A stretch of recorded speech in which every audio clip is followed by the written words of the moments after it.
welcome back to the PhatPhish Guitar Studio. I'm Dave, and in this video I just want to talk a little bit about this, the relationship that we as guitarists have with our guitars and our other gear. Sort of inspired by a number of conversations I've had over the past few weeks, and a topic that comes up quite regularly, not frequently but quite regularly, with students. And so the question that comes up with students is, do I need like a new guitar? You know, is the piece of gear that I've got holding me back in some way and preventing me from being a better guitar player?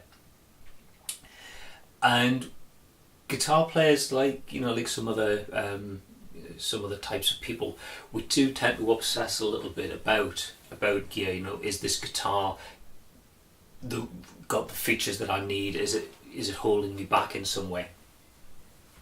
So a good example is somebody who's picked up a guitar as a beginner, and a very, very common learner guitar is a Squier Strat. Okay, this is a Fender Strat, but Squier Strat, similar sort of set of features, decent sort of neck on it, single coil pickups, tremolo, that sort of thing.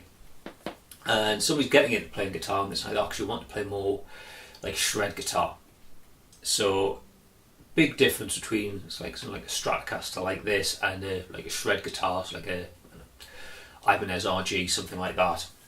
Big difference is the neck profile. Whereas the fingerboard on a Strat's got a bit of a curve to it. It's got certain width, certain depth. The characteristics of something like what you call a speed neck, something like an Ibanez Wizard neck or something like that, is different. The speed neck, if you want to call it that, is maybe a little bit wider. It's probably got a much flatter radius than you get on something like a Strat, and certainly a lot slimmer in profile. And that makes it much more comfortable for playing really, really fast guitar parts on it. So a student might say, okay, I want to play more shred guitar. My Strat's holding me back. I can't play fast enough. If I get an Ibanez RG or something like that, more of like a shred guitar, I'll be able to play faster. And the fact of the matter is, you probably won't. The difference between playing something like shred on Strat and playing something like shred on the Ibanez is only be able to play on the Ibanez within the scope of your own capabilities. Having that different shaped neck isn't going to instantly endow you with some abilities that you don't already have. You won't be able to play faster, you won't be able to play smoother, you won't be able to play more accurately. What you'll find is you'll be able to play the way that you already can, but it's a much more comfortable experience.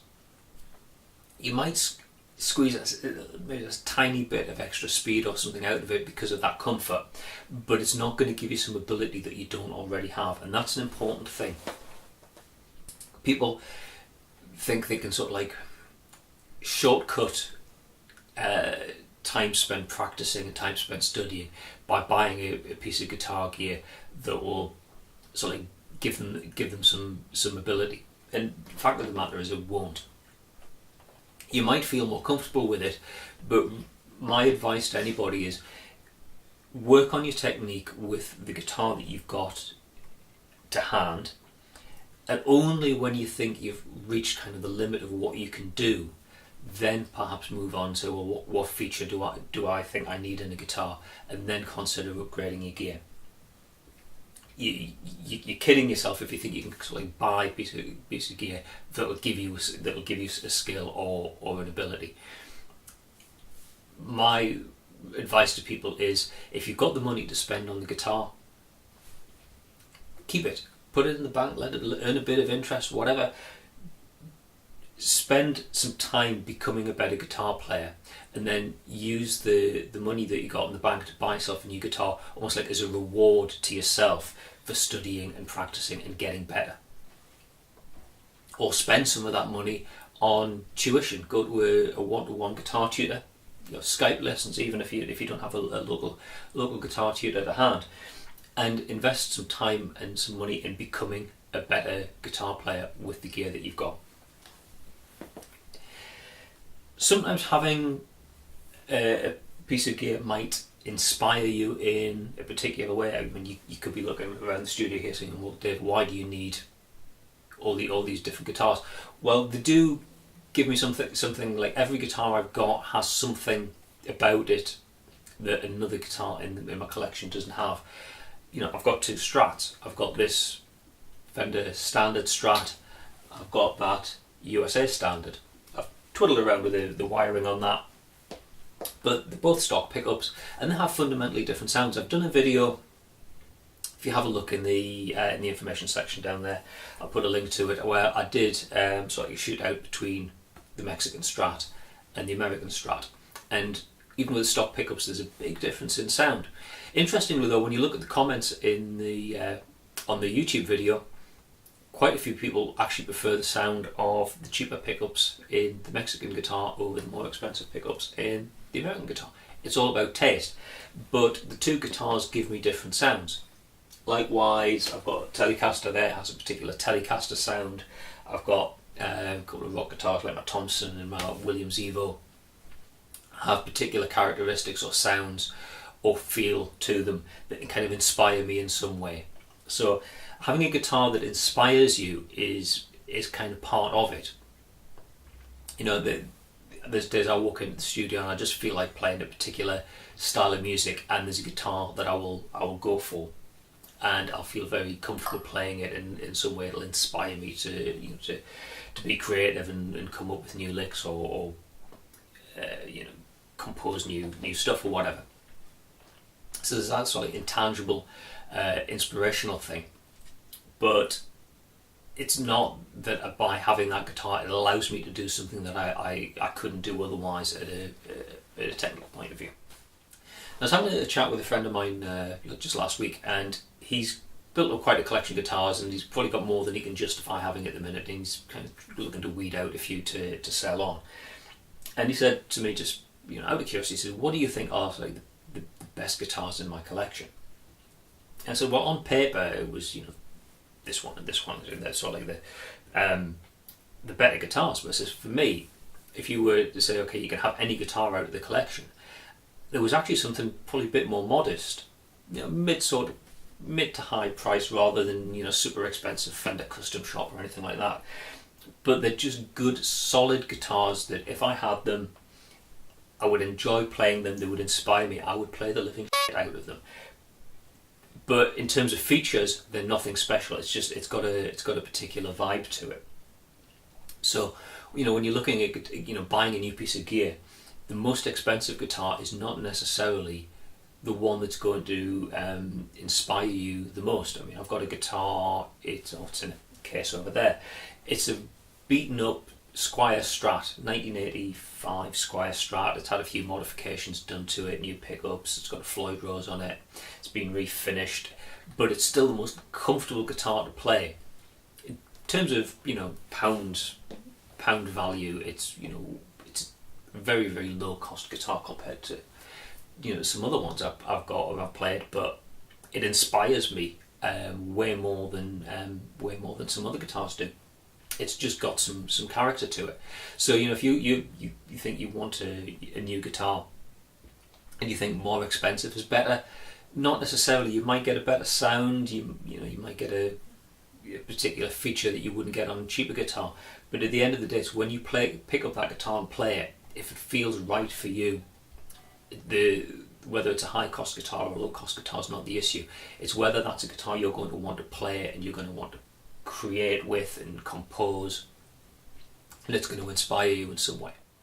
Because it's a little bit of an opinion piece, really, I guess, this, but it's just to kind of steer you away from the idea of thinking, your guitar is in some way holding you back, and by buying another guitar, you're going to gain some ability. You won't. Persevere with what you've got, provided your guitar's reasonably well set up. If you've got a stupidly high action or the neck's bent or something like that, obviously you're going to struggle to play it.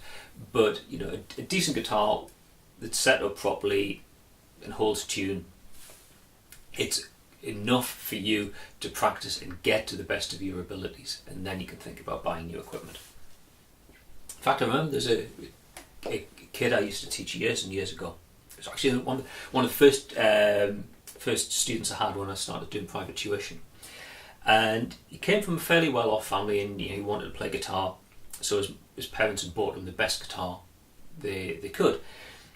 They bought him a Gibson Les Paul Standard, which, at the time was, it's about £800 or £900, but we're going back a good few years now, a long time, and it was a lovely guitar to play. I remember, just as I always do with a student, I'll just play the guitar, make sure it feels right. There's no issues that might be holding them back. And I played this guitar and it was lovely. It had the sort of action I would always associate with the Les Paul Standard. It was nice and low, had a great sound to it, great feeling neck. And we did lessons, and he got proficient with it. I just remember one day we'd been playing, and I can't remember if he'd put his guitar down or he'd snapped a string or something. And I just wanted him to try something, so I handed him my guitar. I think I had an SG, or I think it was, I was playing at the time. But it was set up to my preference, and my preference is I like the strings a little bit higher. I like to be able to really dig in. I bend strings quite a lot. And he suddenly became a worse player. And I realised what it was. He played on this guitar that was so comfortable and so, if you like, so easy to play. He hadn't kind of struggled. He hadn't built the strength up in his fingers as much as he could have done. His bending technique possibly wasn't quite right, because he was used to such an easy guitar. So really, starting out on a more modest instrument makes you a better guitar player, because you do have to work that little bit harder. You can do whatever you want on the guitar. It's just you need to work towards it. You need to practice. You need to put in the graft. Okay, so that's all for now. I'd be interested in knowing what you think, though. So please leave your comment in the comment section below. Let me know what your thoughts are on the subject. If you like the video, please click like, please subscribe down there. And if you've got a question or suggestion for future videos, something you'd like me to cover, then if you go here, fill in the form, send your question in, I'll try and get around to answering it in a future video. Okay, that's all for now. Thanks for watching, and I'll see you in another video next time. Bye for now.